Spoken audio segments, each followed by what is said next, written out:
She was supposed to keep him locked away, guard him, watch his every move.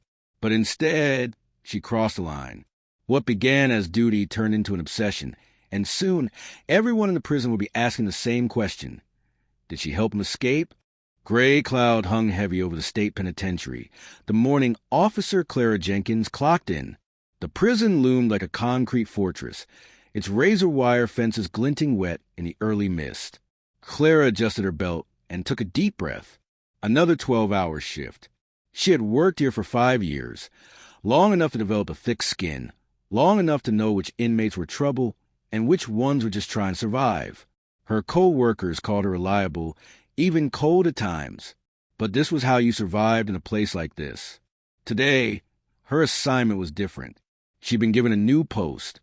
Cell Block D, home to the prison's most dangerous men. Men who had committed crimes so violent their names made the evening news. And at the top of the list was Ethan Cole, a convicted killer serving life without parole for a brutal double homicide. When Clara first saw him, she was almost disappointed. He didn't look like the monster she'd been warned about. He was sitting on his bunk, reading a battered copy of Moby Dick. Ethan, calmly, without looking up, "You must be new here." Clara, keeping her distance, "I'm Officer Jenkins. That's all you need to know." He looked up then, his dark eyes steady on hers. There was no hostility, no smirk, just quiet curiosity. She turned away quickly, but she felt his gaze follow her as she walked down the row of cells. Days turned into weeks. Clara tried to keep things professional, but Ethan had a way of talking that was different from the others. He didn't curse at her or try to intimidate her. Instead, he asked questions about the weather outside, about the books she carried in her bag, about whether spring had come yet beyond the walls. And somehow, she found herself answering. Ethan, one evening, "What are you reading this week?" Clara, hesitant, "Steinbeck, East of Eden." Ethan, smiling faintly, "Good choice. It's about good and evil, about whether we get to choose which one we are." Her breath caught at his words. There was something about the way he said it, like he wasn't talking about fiction at all. Soon, their conversations became the highlight of her shifts. She lingered a little longer by his cell. She noticed things about him. The way he carefully folded his blanket each morning, the way he avoided trouble with the other inmates, the way he seemed different.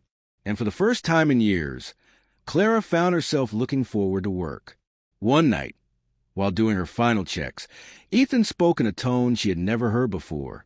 "Ethan, softly, do you ever wonder if people can change, Clara?" She froze. He had never called her by her first name before. Clara, quietly, "That depends. Do you want change?" Ethan, looking at the floor, "I already have. But no one out there believes me. Not the warden, not the parole board. Not that I'll ever see one. But you look at me like I'm still human." That night, Clara couldn't sleep. His words played over and over in her mind. She had spent her entire career believing that men like Ethan Cole were beyond redemption. But now, she wasn't so sure. What started as conversation turned into something riskier. Clara began sneaking Ethan books from the library, ones that weren't on the approved list. Then she brought him paper and pencils. He said he wanted to write about his past, about the man he used to be. Each night, Clara would collect the pages he wrote and read them in her car before driving home. They were raw, vulnerable, full of regret, and she believed him. Before long, she wasn't just his guard. She was his confidant, and in her heart, she knew it had gone too far. The prison warden called Clara into his office one morning.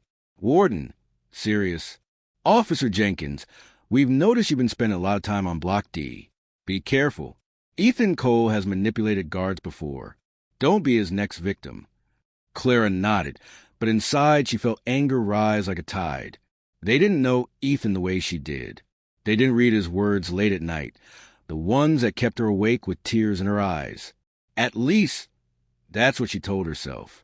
A week later, Ethan whispered something through the bars that changed everything. "Ethan, urgent. They're transferring me upstate. Maximum security. You'll never see me again. Unless you help me." Her heart pounded. He wasn't just asking for a favor. He was asking for his freedom. Clara, shaking her head. I can't. I'd lose everything. Ethan, pleading. I'll be caged for the rest of my life. Clara, I'm not asking you to save me. I'm asking you to believe me. To believe I'm not the man they think I am.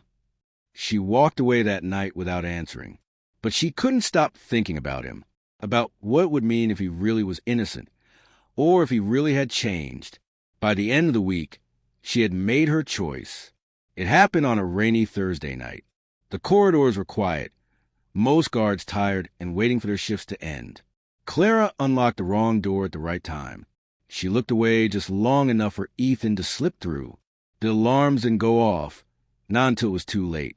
By the time the prison went on lockdown, Ethan Cole was gone, and Clara Jenkins was nowhere to be found. They drove through the night in Clara's car, leaving the prison and her old life behind. At first, it felt almost romantic. The rain on the windshield, the headlights cutting through the dark, Clara's hand shaking on the wheel as Ethan sat beside her, free for the first time in years. But freedom had a cost. Within 24 hours, their faces were on the news. Police were searching every back road, every motel. Clara cut her hair with motel scissors and dyed it dark. Ethan grew a beard. They paid cash for everything, stayed in rundown places where no one asked questions. And yet, there were moments when they laughed together over takeout pizza, when they watched the sunrise from the hood of the car. Clara felt alive in a way she never had before. But beneath it all, fear gnawed at her. How long could they keep running? Weeks passed. Money ran low. Clara sold her jewelry and emptied her savings, but it wasn't enough. Ethan began talking about robbing a gas station, about doing what they had to do to survive. Clara, desperate, no, we said no more crimes. I won't do it. Ethan, coldly, you already broke me out of prison. Clara, what's one more line to cross? For the first time, she saw a flash of the man the court records had described. The man she told herself didn't exist anymore. One morning, Clara woke to find Ethan gone, along with her money. And on the nightstand, he left only a note. You were the only person who ever believed in me. But I can't be caught. I'm sorry. Hours later, Clara was arrested. She didn't fight back. She didn't say a word.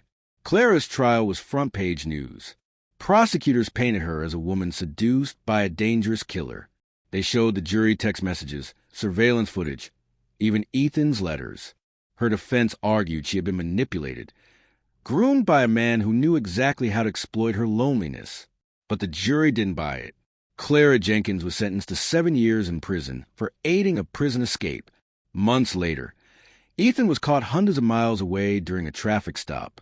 When they brought him back to the same prison, Clara refused to see him. She had lost her job, her freedom, her reputation, and all for a man who never loved her back. Some say love makes you do crazy things. But in Clara's case, it cost her everything. Clara is still serving her sentence today. She rarely speaks about Ethan Cole. And Ethan? He remained behind bars, still serving life. Some say he writes letters to her every year on her birthday, but no one knows if she ever reads them. Because sometimes the line between love and destruction is razor thin, and once you cross it, there's no going back.